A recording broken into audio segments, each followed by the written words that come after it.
جام صاحب، آپ نے یہاں پر جو بچت کے حوالے سے وزیر و معاونین خصوصی اور دوسرے بتایا کہ لگژری گاڑیاں نہیں استعمال کریں گے، بجلی کے یونٹس اور موبائل وغیرہ، وہاں پر آپ نے اینڈ پہ chief justice supreme court of Pakistan اور چار جو آپ کے ہائی کورٹ کے جسٹس صاحبان ہیں، چیف جسٹس صاحب، ان سے درخواست کی ہے، لیکن سارے میں آپ نے ایک دفاعی ادارے کو بیچ میں سے چھوڑ دیا کہ دفاعی ادارے کے حوالے سے آپ نے قوم کو یہ نہیں بتایا کہ کیا وہ بھی لگژری گاڑیاں نہیں استعمال کریں گے یا کیا کریں گے؟ شکریہ.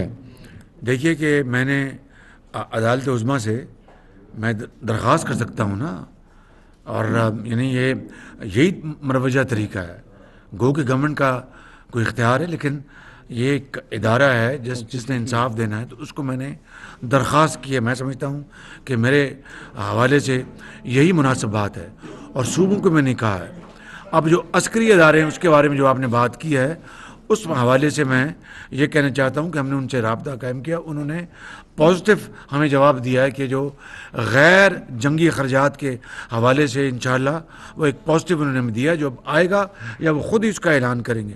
آخری بات، میں بہت دوری ایک دو اعلانات. مریم ایک سیکنڈ بیٹھ جائیں. میں کولیشن حکومت کے تمام زعماء کا، تمام وزراء کا، اور جو ایڈوائزرز ہیں، اسپیشل سب کا دل کی اتھاہ گہرائیوں سے شکر گزار ہوں کہ آج والنٹیرلی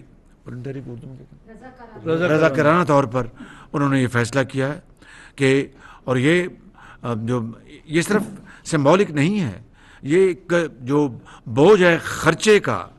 دیکھیے، لگژری گاڑیاں نہیں استعمال کریں گی، تنخواہ نہیں لیں گے، اور کوئی وہ نہیں لیں گے، الاؤنسز نہیں لیں گے.